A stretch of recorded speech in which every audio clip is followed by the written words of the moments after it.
Welcome back. Onitsha, a headquarter of trade in Nigeria. I really don't, most of the time, try to think, how did Onitsha, places like Onitsha, Aba, they don't have seaports. They just have only, how did they become center of trade and commerce? Do you understand? Onitsha especially. Because when I was small, my mother said we are going to Onitsha to buy things. How did they move things from Lagos or from... Because Lagos is the only seaport that we know now that goods come into the country. Yes, some in Port Harcourt, but very small, and all that. But Onitsha, now a center where fake drugs are being sold. Aba, a center of where a lot of drinks are being adulterated. Now, but Onitsha, let's put Onitsha in focus. If 700,000 naira fine has been placed on every shop that will open after the closure, Obi criticized the entire closure of the whole market at a point.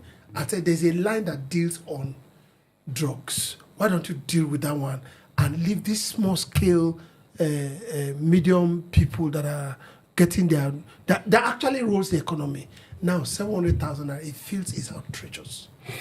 Yeah, you see, Obi was in solidarity with NAFDAC. Let's not push that aside. Yes, he supports NAFDAC getting rid of fake drugs and all that out of our society, ridding our society of fake drugs and all that. He's in full support of that. But you don't kill somebody because you want to conduct surgery. Yes. Do you understand? So he visited the market at that time and was in solidarity with them, and also appealed to them that NAFDAC is was taking steps to ensure there are no fake drugs or fake food in the society. But you see, at the end of the day, when you now see report that you are to open the market again, you have closed this market. These are small and medium-scale enterprises.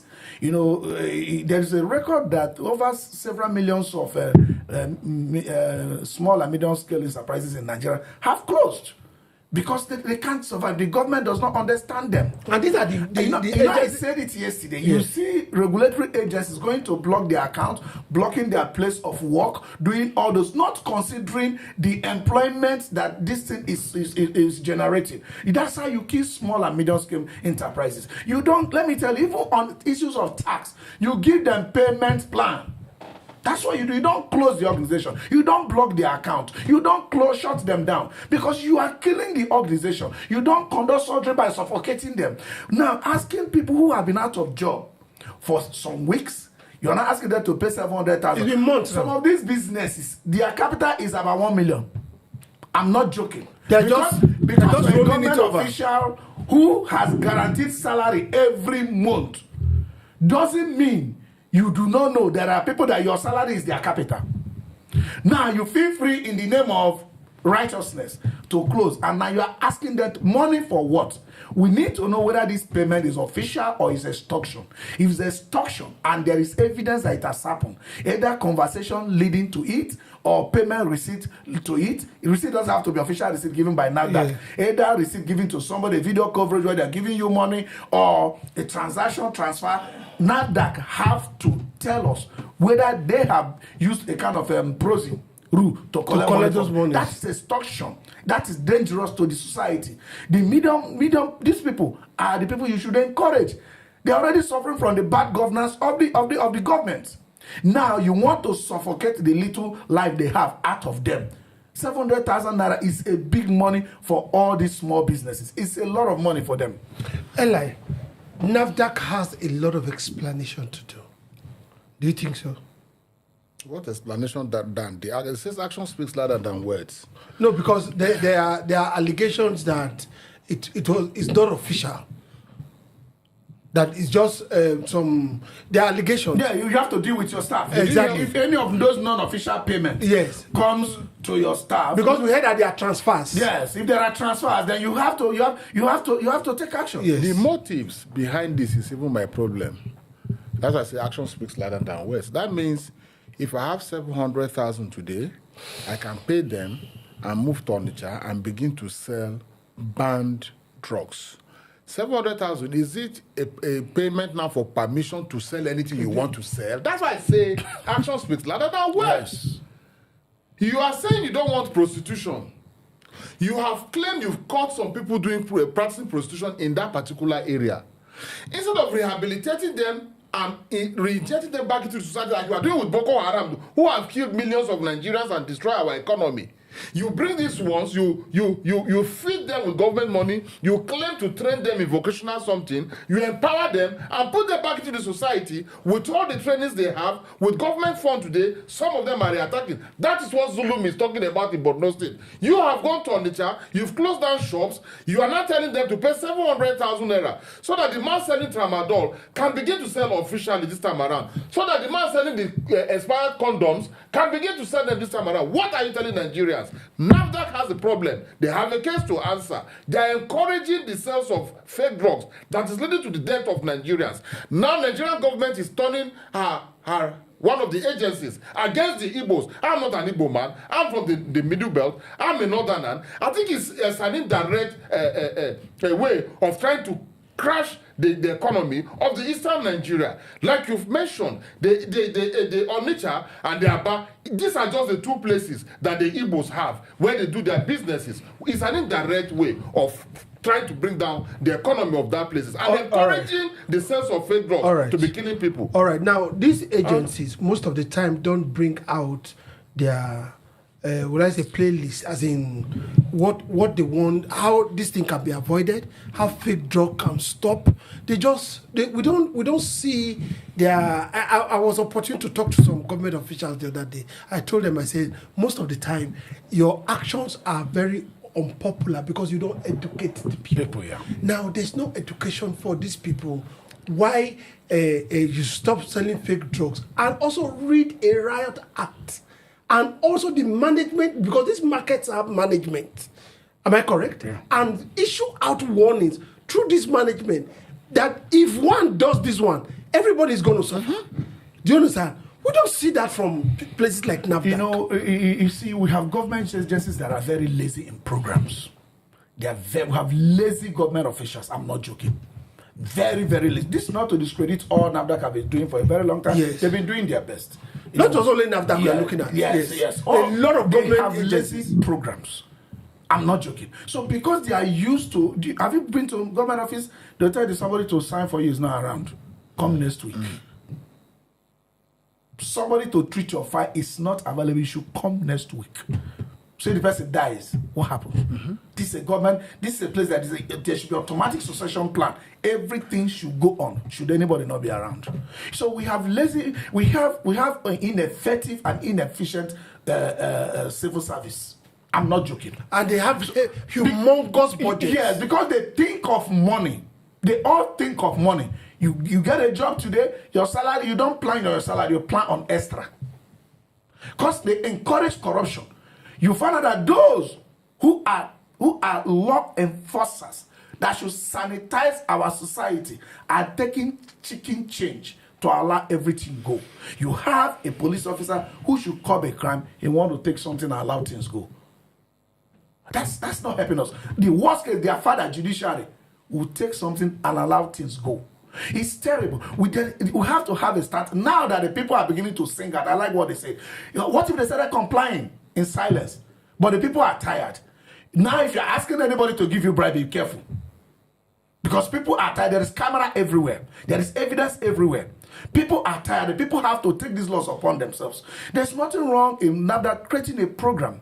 I am not even against it if NAFDAC should prosecute anybody they have found that has been a culprit in sale of fake drugs. I think I would rather support them better than going back to these people to collect money.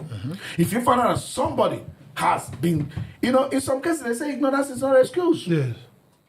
If someone has been selling fake drugs, that they officially prosecute them, they say, okay, there's option of fine. I think I would even like that.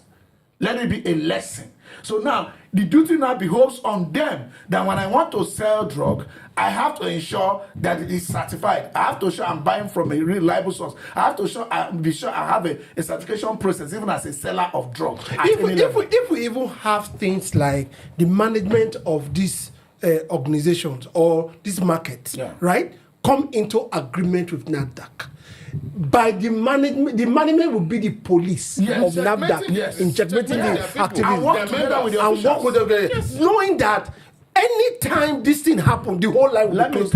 Let me tell you, it's not like our officials, not only NAFDAC, they are very smart. Nigerians are generally smart people. Yes. But once you put money ahead, your decision looks stupid. It will not continue to look like you were stupid. They know what to do. You know, they know what to do. You know, in education, they normally tell us that if you start paying lecturer from the beginning, just know that you pay till the end. I don't know if you understand. If NAFDAC start going into this agreement with them and collecting money with them, they should be ready for more fake drugs. What did I just say? Listen, if I am a dealer and NAFDAC that's supposed to penalize me, the punishment is I should pay 700,000. And not official penalty. My brother, I know that tomorrow when I see them come down, I don't come work out and say, secretary, I will give my friends their envelope. There will be more fake drugs. Like you've rightly said, they have union. Call them to order. You've cautioned them now. Punish the ones you can punish. They need to be back to business. This is what they do. You don't need to breed more bandits. You don't need to bring more IPOPs. You don't need to bring more terrorists in the eastern part of Nigeria.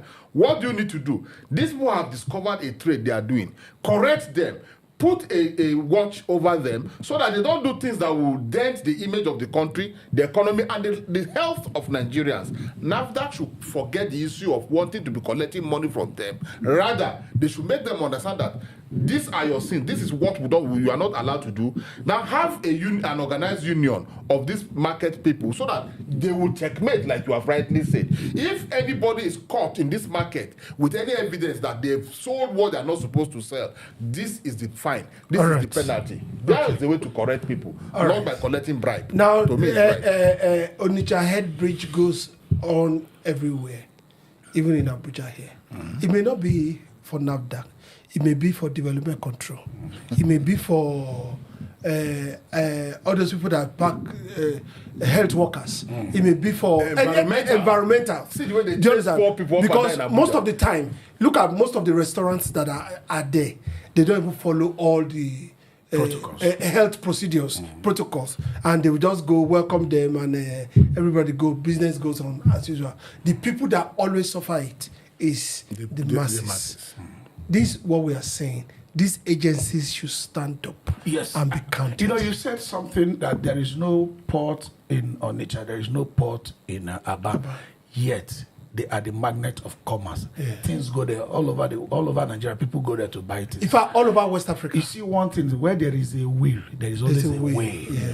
If our government officials should change their way, that government, just like Peter Obi said, it's not a vehicle to be rich. The day they understand that government is not a vehicle to be rich. If you want to be rich, start business. Nobody's going to limit you. The number one primary purpose of even starting business is to make profits.